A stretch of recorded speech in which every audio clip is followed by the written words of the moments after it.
Welcome to everyone. I am Lilla Magyari and I present the study which I do in collaboration with Frank Hakemöder and Anna Mangan. The study has received funding from the EU's Horizon 2022 Research and Innovation Program.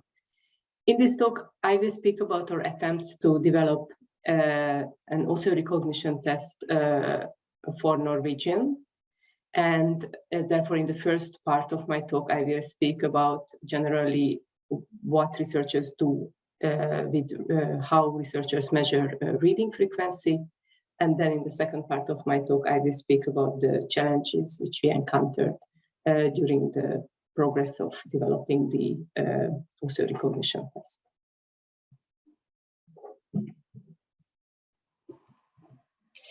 In the field of empirical literature, there are various moments when researchers may feel the need to have an accurate estimate of how much people read. And it is sometimes just a control variable like gender or age. Sometimes it is an important moderator variable. For example, when researchers are interested in the relation between the level of foregrounding in the text and appreciation. And then other times it has a more central role and it becomes a main independent variable, like in the case of the research of the frequency of how the frequency of reading literary text relates to social cognition and pro-social behavior. But when researchers try to measure reading frequency, we should keep in mind that reading behavior is a multidimensional phenomenon. Adults and children read many different types of texts, from magazines to books to Facebook messages, and these have very different lengths. And these are also done, reading is done in many different settings. For example, it is done also during work or in school, but also during leisure time. But, and of course, it depends on the aim of the study, which aspect of reading behavior and related to that, which aspect of reading frequency someone wants to measure. But most of the studies actually are interested in print exposure, which means they are interested how much reading a person had in general. And the assumption is that that print exposure can be estimated the best by asking about the amount of leisure time reading, because of two reasons. One reason is that frequent readers are motivated readers who probably also read in their free time, while what has to be read for school, maybe everyone is kind of reading it, but what really differentiates people is the amount of the free time reading. And also the other aspect of this, that during our leisure time, usually we read longer text. For example, we read fictions and we read novels. So therefore, the different strategies about revealing print exposure often will ask about the amount of leisure time reading, or they will also ask about the amount of fiction reading. According to a meta-analysis by Moll and Buss, the most frequently applied indicators of print exposure are self-report scales, questions about the number of books at home, or also the results of an implicit measure, which is called the audio recognition test. All of these methods have different advantages and disadvantages, which I don't go into the details now, but I will show some examples. So this is a question of a self-report scale, and it's asking about how often do you read a fiction book, and then people can answer from 1 to 6, like less than once a month or every day. And of course, we could raise many issues with this question. For example, do people really know what a fiction book is, what fiction means? Is it really possible to estimate how often we read, because there might be differences in the time of the year? For example, during holiday, we read more than during weekdays. Or even there are sometimes someone, for example, doesn't read for weeks, but then gets a new book, and then that person would read every day. So it might be also difficult to estimate this. And this question is asking about the frequency of reading, but it does not ask about the duration, although there might be differences between reading many times only for a few minutes versus maybe reading not so often, but then for a longer time, for longer duration. This other question relates to the book counting methods. This question is from the PISA test, which is an international school assessment for 15 years olds. And they are asked about how many books are there in your home. And there's a helping question about that there are usually about 40 books per meter of shelving. Yeah, but I think it becomes difficult to estimate this really precisely. But the main problem actually of the self-report scale and the book counting method, that both are influenced by social desirability, which means that people kind of like to overestimate their reading frequency and the number of books at home. And also, there are other biases which can influence the results on these questions. The author recognition test is, however, is avoiding the problem of social desirability because it is an implicit test. Here, people are not asked about their reading behavior, but they have a task. They see a list of names, which are intermixed between names of well-known authors or less well-known authors, and between just regular names. And the participant's task is to cross those names which they think belong to an author. In order that the participant would not cross all of the names to make sure that they selected all authors, participants get points subtracted if they mistakenly say to a name that it's an author while it is actually not. And what you can, one of the first versions of this author recognition test was already developed in '89 by Stanovic and West. But what you can see on the screen here is a German author recognition test developed recently.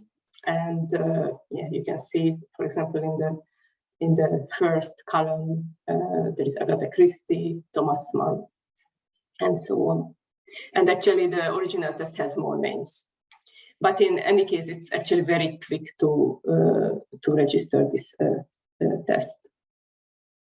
The other advantage of the author recognition test is that it, besides avoiding social desirability, that it also seems to have a higher validity than the book counting method and the self-report measures. And this is assessed by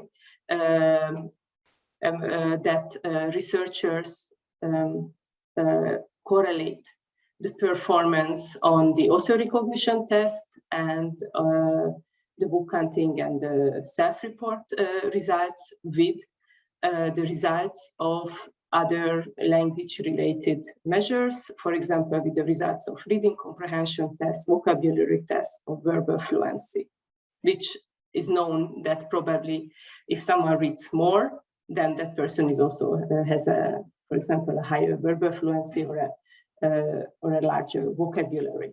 And it seems that the performance on the author recognition test, or at least some studies shows, correlates stronger with these measures than the other two tests, or two like the self-report scale and the book counting method.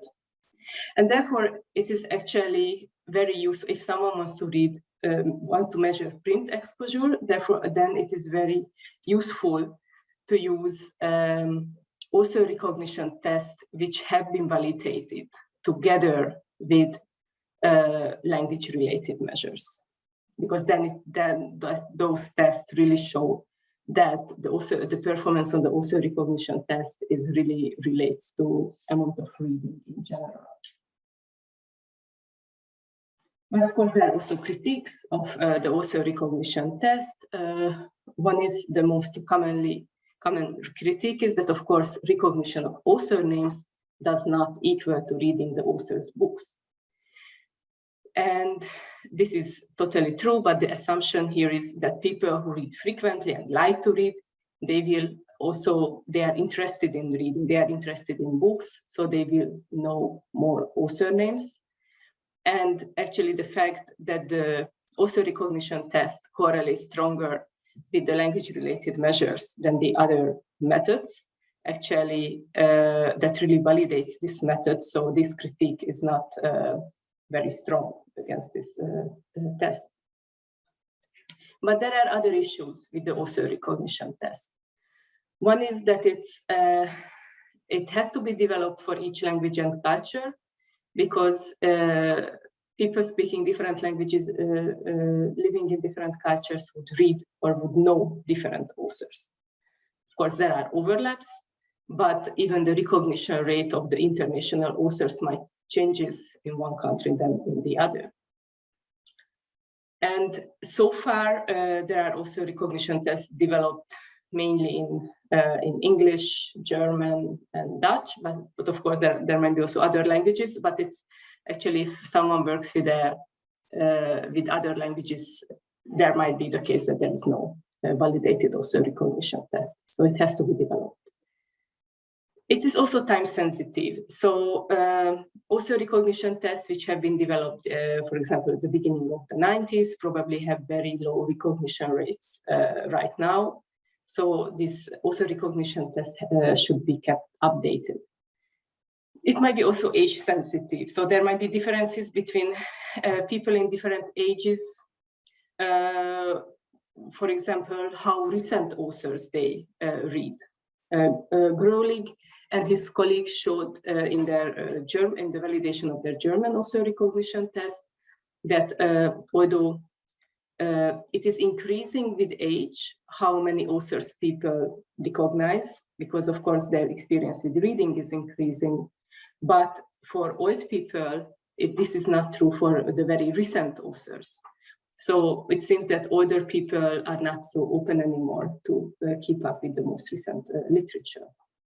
It does not necessarily reflect that they read less. And finally, the author recognition test, which actually want to measure the print exposure, usually use fiction authors because of the reasons what I already explained, namely that it is leisure time reading and fiction reading which differentiates people in the amount of reading. And usually these lists include both literary and genre authors. And it is a very interesting distinction especially for empirical literature, because Kidd and Castano in some of their studies showed that when they look at the results of the author recognition test, they use that author recognition test developed by Etchanson and his colleagues in 2009. And if they use this test, then they can see that there are some people who are better in recognizing literary authors, and there are some people who are better in recognizing genre authors. But it is actually the results on how many literary authors people recognize correlates with social cognitive skills. So we also decided that there is a need for our studies to develop a Norwegian author recognition test, and our aim was also to measure print exposure. Therefore, we wanted to include fiction authors, and in order to make this available good for the Norwegian population, we want to include both Norwegian and international authors, and we want to also assess the recognition rate of genre and literary authors.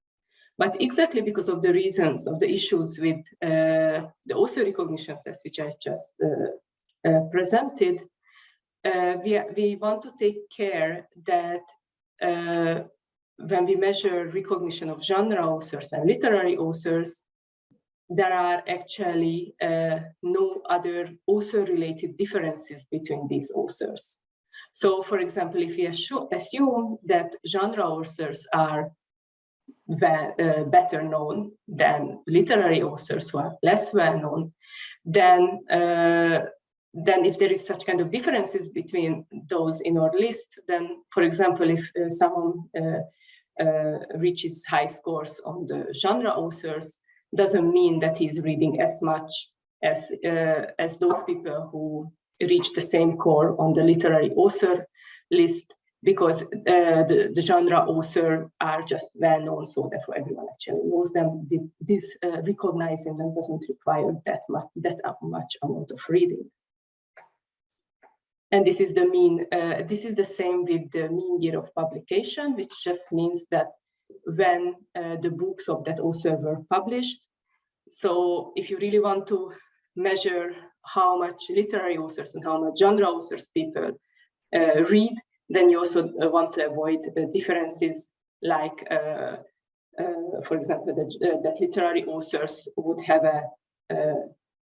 earlier years of publications, because that's classical literature, therefore that was published earlier, because then the differences between the recognition of literary and genre authors would not necessarily reflect the differences in reading these two types of literature, but it might just reflect that someone reads older literature and someone reads more recent literature.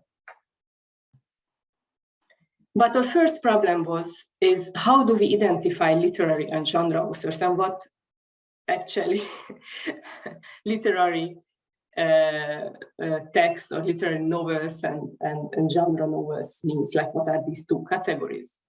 Earlier studies used a subjective classification of authors, which was done by the researchers themselves, or used Wikipedia pages for genre classification. We decided that we want to ask experts, literary scholars, but also editors of publishing companies or librarians. But we were a bit uncertain whether these two categories are really mutually exclusive, because, of course, there are books which are considered to be literary, who in their topic could be defined as belonging to some kind of genre, but also there are also classical genre authors, like in their topics, for example, of genre, we would think about like romance, crime, or science fiction or fantasy writers who have literary qualities in their books. According to the study which I referred to earlier by Kidd and Castano, they kind of write about the difference between the two types of literature, as genre fiction is defined primarily by its focus on a particular topic and reliance on relatively formulaic plots. And by contrast, literary fiction is defined more by aesthetic qualities and character development. We were thinking that actually, besides the topic, it might be the literary quality of this literature, which is kind of an interesting variable between the two types of literature. And therefore, we thought it might be makes more sense to ask experts about the literary value of authors' books.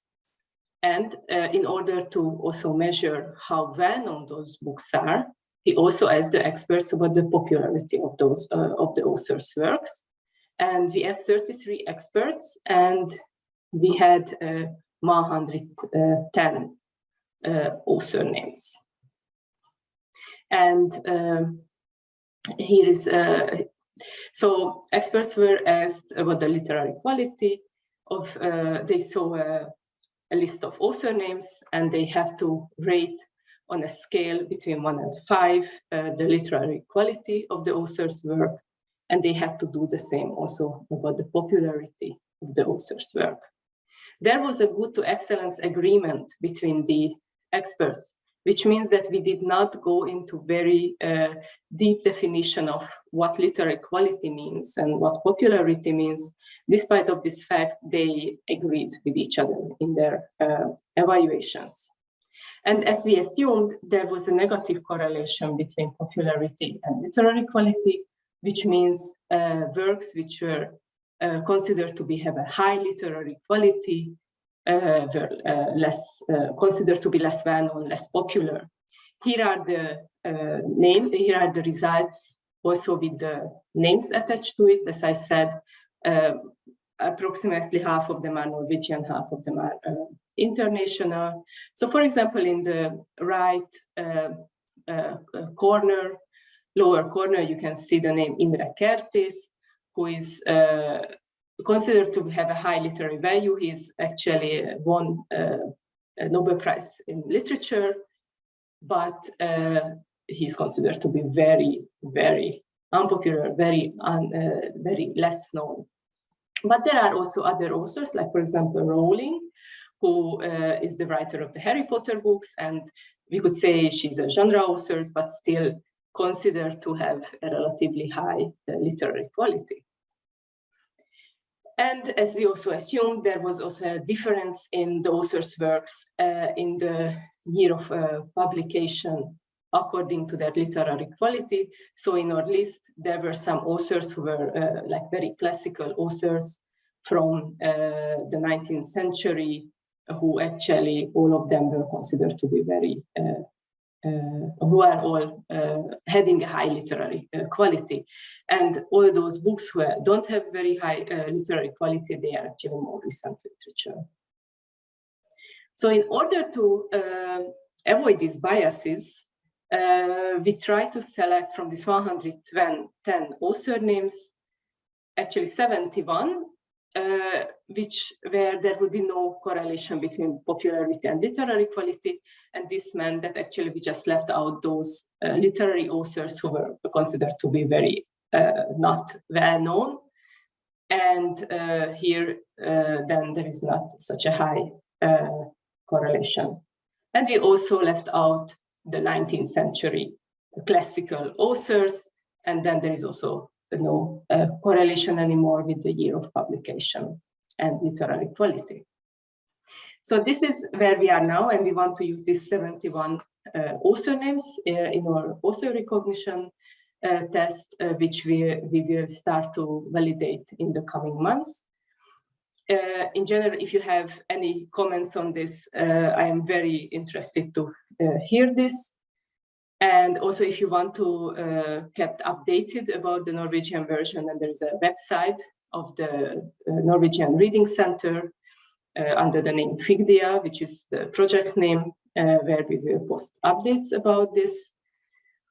And in general, in my talk, I spoke about that author recognition test is the most reliable way of assessing reading frequency, but it needs to be developed for different populations.